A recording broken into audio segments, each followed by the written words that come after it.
Sauce TV ప్రేక్షకులకు శుభాశీస్సులు. కష్టాలను తొలగించేటటువంటిది ఏమండి, సాస్ టీవీ మాధ్యంగా నేను చెప్పినటువంటి అనేకమైనటువంటి అంశాలు ఉన్నాయి. మీరు గ్రహించేరో లేదో తెలియదు, కానీ కష్టాలకి, పోయిన సంపదకి, ఆకస్మిక ధనానికి ఇలా అనేకమైనటువంటి విషయాలు మీకు అందిస్తున్నాను. 1000 మంది చూస్తే ఒక్కడు మాత్రం అనుష్ఠానం చేస్తారు దీన్ని. ఎందుకంటే అందరికీ ఆ సమయం లేదు. సమయం లేదు అని అంటే శ్రద్ధ లేదని అర్థం. ఎన్ని చూసినవే కదండి, ఏదో వారు చెప్తుంటారు, వాళ్ళు చేసినంత మాత్రాన వాళ్ళు చెప్పినంత మాత్రాన మనం చేస్తే ఇవి నెరవేరుతాయని రాగాలు తీసేటటువంటి వారు ఉంటారు కదండి. ప్రపంచం చాలా విచిత్రమైనటువంటిది. కానీ దాన్ని చేసినటువంటి వారు, అనుభవించినటువంటి వారు, ఆనందంతో ఉండేటటువంటి వారు కూడా ఉన్నారు సుమా, లేక కాదు. అలాంటి విషయాలు మీకు నేను అందిస్తున్నాను. అనేకమైన అందిస్తుంటే ఏది చెయ్యాలండి అని మీరు అనొచ్చు. అందరికీ అన్నీ రుచించాలని లేదు కదండి. ఒకడు కృష్ణ భక్తుడు ఉంటాడు, ఒకడు రామభక్తుడు ఉంటాడు, ఒకడు దేవీ భక్తుడు ఉంటాడు, ఒక లక్ష్మీ భక్తుడు ఉంటాడు. అనేకమైనటువంటి వారు ఉంటారు. ఒక్కొక్కరికి ఒక్కొక్క రుచి ఉంటుంది. ఆ రుచిని దృష్టిలో పెట్టుకొని ఆ దేవత మీద వాడికి దృష్టి ఉండేటట్టు ఈ యొక్క విషయాన్ని మీకు నేను అందిస్తున్నాను. ఇక వచ్చేస్తుంది చైత్రమాసం వస్తుంది. చైత్రమాసం అంతే కూడా గ్రామాల్లో మనకు వినిపించేటటువంటి నామం జై శ్రీరామ్, జై శ్రీరామ్. రామాయణాన్ని పఠించటం, రామాయణ కథలు చెప్పుకోవటం, రామభజన, రామ సంకీర్తన, రామ కళ్యాణం, ఇలాంటివన్నీ కూడా చైత్రమాసం అంతా చేస్తుంటారు. ఇక వచ్చేది చైత్రమాసం. ఈ చెప్పేటటువంటి ఉత్కృష్టమైనటువంటి రామ 12 నామాలు, అంటే శ్రీరాముని యొక్క 12 నామాల యొక్క స్తుతి ఇది. బ్రహ్మనారద సంవాదం అనేటటువంటి రూపంలో శ్రీ బ్రహ్మాండ పురాణంలో ఉన్నది మనకు.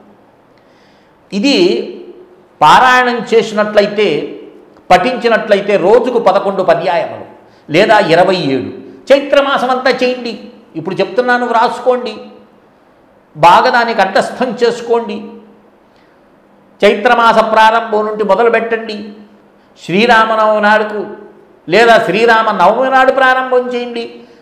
చైత్రమాసం అంతా చేస్తే శుభాలే లభిస్తాయి మీకు. దీన్ని చేసినటువంటి వాడికి ఇక తిరుగుదండి. రామ బాణం అంటారు కదా, అలాంటిది నేను చెప్పబోయేటటువంటిది. దీన్ని వ్రాసుకోండి, లేదా నాకు ఫోన్ చేస్తే మీకు నేను దీన్ని పంపిస్తాను. 9966690246కి కాల్ చేయండి.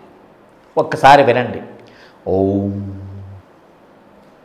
ప్రథమం శ్రీకరం నిత్యం, ద్వితీయం దశరథాత్మజం, తృతీయం రామచంద్రం చ, చతుర్థం రావణాంతకం, పంచమం లోకపూజ్యం చ, షష్టం మం జానకీ ప్రియం, సప్తమం వాసుదేవం చ, శ్రీరామాచ, అష్టమం తదా, నవమం దుర్వాదులశ్యామం, దశమం లక్ష్మణాగ్రజం,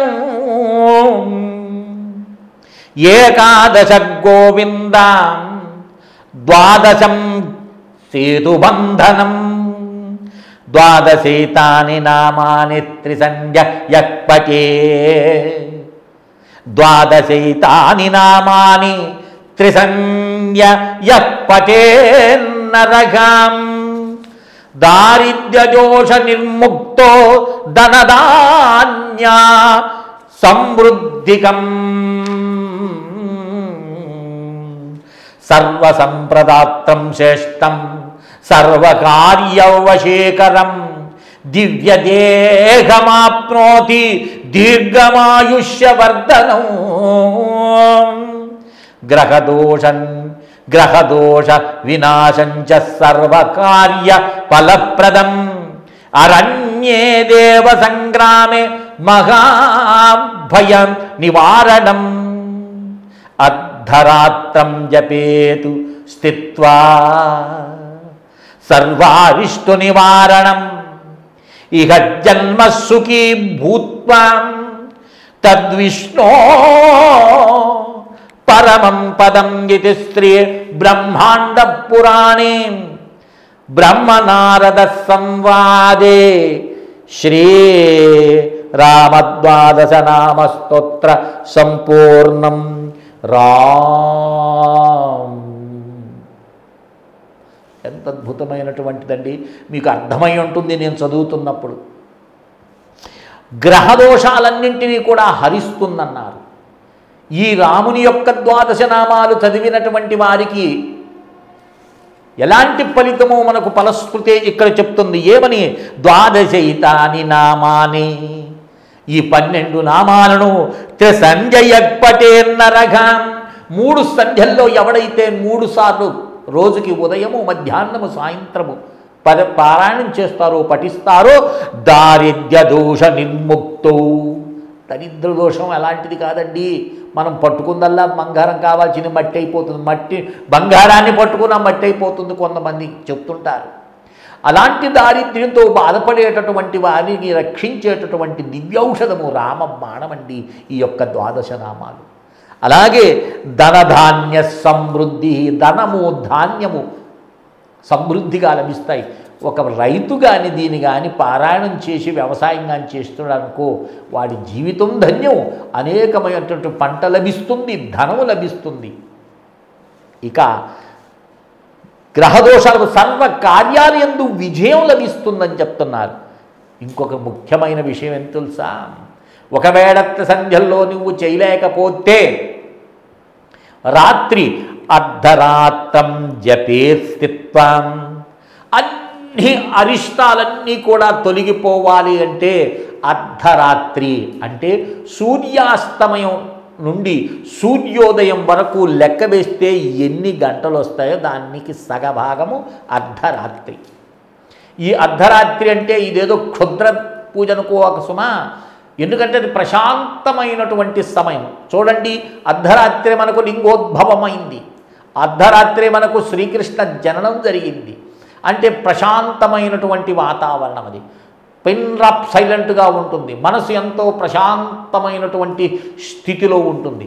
అలాంటి స్థితిలో నువ్వు చేసేటటువంటి జపం కానీ మంత్రానుష్ఠానం కానీ ఏదైనా మనకు అనేక కోటి రెట్లు ఫలితం లభిస్తుంది. కాబట్టి అర్ధరాత్రి పూట కనీసం ఒక మాసం చేయండి. నేను చెప్పే కదా చైత్రమాసం వస్తుందని, ఆ చైత్రమాసం రోజు చేసి మీరందరూ కూడా ఈ ద్వాదశ నామాలని జపం చేసి తరిస్తారని ఆశిస్తున్నాను. మీకు మరొక్కసారి చెప్తున్నాను, వీటిని కావాల్సినటువంటి వారు నాకు ఫోన్ చేయండి. 9966690246 కాల్ చేస్తే మీకు దీన్ని నేను వాట్సాప్లో అందిస్తాను. చక్కగా అర్ధరాత్రి కూర్చొని చైత్రమాసం అంతా కూడా చేసినారంటే మీ జీవితాల్లో మార్పు వస్తుంది. దారిద్ర్యాలన్నీ కూడా తొలగిపోతాయి. ధనము ధాన్యము వ్యాపారాభివృద్ధి ఒకటేమిటండి, ఏదైతే కోరుకుంటున్నారో అన్నీ కూడా లభిస్తాయని శాస్త్రం చెప్తుంది. గ్రహించి అనుష్ఠానం చేస్తారని ఆశిస్తూ శ్రీ విద్యోపాసకులు శ్రీ మండే లక్ష్మీ నరసింహారావు లోకా సమస్తా సుఖినో భవంతు. ఓం తత్సత్, ఓం తత్సత్, ఓం తత్సత్.